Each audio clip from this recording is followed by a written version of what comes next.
12th of Feb का ये full moon, ये वो समय है जब हम रिलीज करें निगेटिविटी और एम्ब्रेस करें इनर विजडम।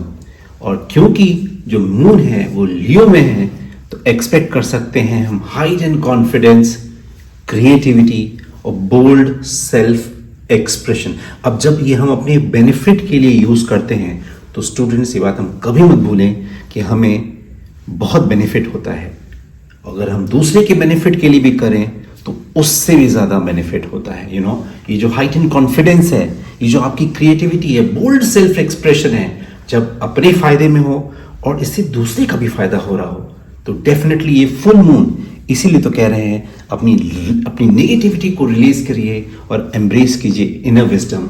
सूर्य से चंद्रमा, अवचेतन मन से ऊर्जा, इसीलिए मैं अपनी टैगलाइन रखता हूं वीडियोस की। और चलिए देखते हैं कौन सी एनर्जीज, किस वाइब्रेशन पे हम रहें जिससे कि हमें मैक्सिमम बेनिफिट हो। एंड सिंस मैटर, ये जो मैटर है, this is a condensed form of energy. हर चीज एक डेफिनेट एनर्जी, ऊर्जा पे है, तो हम किस वाइब्रेशन पे रहें जिससे कि हमें मैक्सिमम बेनिफिट हो, हम देख लेते हैं। बॉटम ऑफ द डेक भी हम देखेंगे। शफल हम ऑलरेडी कर चुके थे, रैंडमली हमने शफल कर लिया। विल टेक 3 कार्ड्स, 3 एनर्जीज, और देखते हैं पास्ट, प्रेजेंट एंड फ्यूचर में कौन से ऐसे वाइब्रेशन रहे जिससे कि हम मैक्सिमम बेनिफिट हो। नंबर 1 कार्ड ये फ्यूचर का है, S of swords. Sword intellectual, logic, intellect बताने की कोशिश कर रहा है। न्यू बिगनिंग है, न्यू एनर्जी है, ये फ्यूचर का है। प्रेजेंट प्रोग्रेस में है काम हमारा, वॉन की ऊर्जा है, यानी कि passion, energy, will power, strength. हम प्रोग्रेस कर रहे हैं अपने जो हम स्टेप हम ले रहे हैं उसमें। और पास्ट, जो पास्ट की रीडिंग है, टेम्परेंस। एक पैर हमने पानी में रखा, एक पैर अपना जमीन पे रखा। ग्राउंडिंग ऑफ एनर्जीज करने की जरूरत है। मेजर आर्काना का ये कार्ड है, हाई एनर्जी रहने वाली है, ग्राउंडिंग ऑफ एनर्जीज की ज़रूरत है।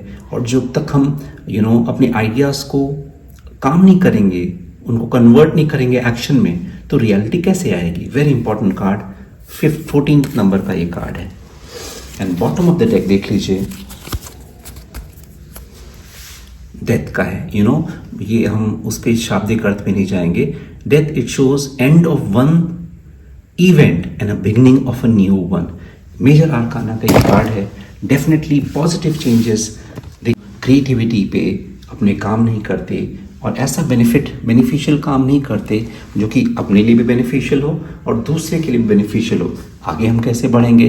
और क्योंकि ये फुल मून टाइम ही है रिलीज करने का नेगेटिविटी और एम्ब्रेस करने का इनर विजडम, जिससे कि समाज का भला हो।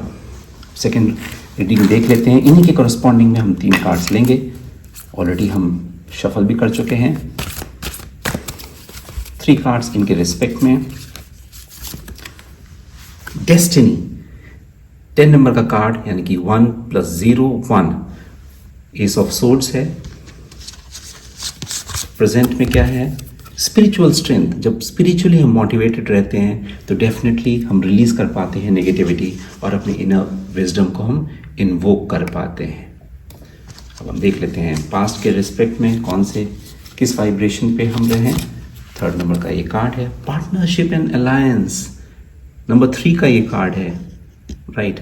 सो जब तक पार्टनरशिप रहती है, एक मेल और फीमेल हाथ लॉक्ड है, और एक ये रिलेशनशिप, सिम्बायोटिक रिलेशनशिप भी बताता है कि जब तक हम रहती है तब तक हमें बेनिफिशियल होता है। और ये टेम्परेंस की तरफ भी हमें दिखाने की कोशिश कर रहा है। ग्राउंडिंग ऑफ एनर्जीज की ज़रूरत है।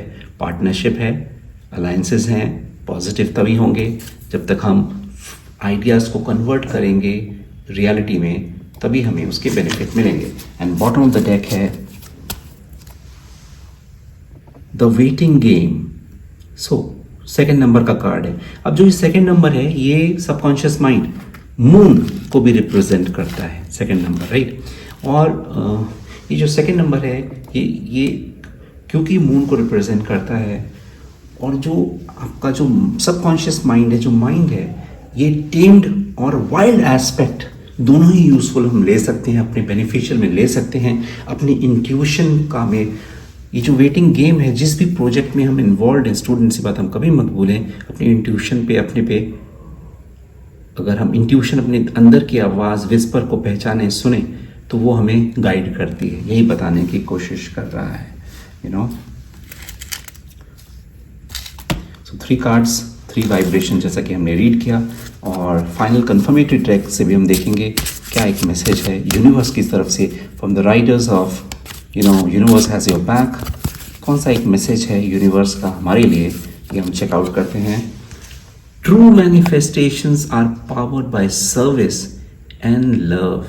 डेफिनेटली मैनिफेस्टेशंस तभी जब हमारे पूरे होते हैं जब वो एक सर्विस दे रहे होते हैं किसी को, और लव के साथ होते हैं। वो अबंडेंस आती भी तभी है जब हमारी एनर्जी लगती है दूसरे को बढ़ाने में, और तभी मैनिफेस्टेशंस भी होते हैं, और तभी हम एम्पावर भी होते हैं, अपनी काम से होते हैं। और जब हम जब हमारे अंदर लव होता है तभी ये मैनिफेस्टेशंस भी पूरे होते हैं। And bottom of the deck is directing my focus on what's thriving creates more of what I want. See, living and thriving में फ़र्क है। स्टूडेंट्स थ्राइव करने के लिए सोचें, जीते सभी लोग हैं, जानवर भी जीते हैं, ह्यूमंस भी जीते हैं, बट थ्राइव वही करते हैं जो अपनी मैनिफेस्टेशंस सेटल करते हैं, in full moon new moon में पार्टनरशिप अलायंसेस करते हैं, अपने डेस्टिनी के बेसोली विश्वास अपने ऊपर काम करके करते हैं, और तभी वो ज़्यादा क्रिएट कर पाते हैं जब हम थ्राइव करते हैं और फोकस के साथ काम करते हैं। स्टूडेंट्स कभी मत भूलें। सो कैसे लगी reading? Keep on sharing, keep on subscribing energy doctor. See you next time, see you around until the next new moon full moon reading. Thank you so much.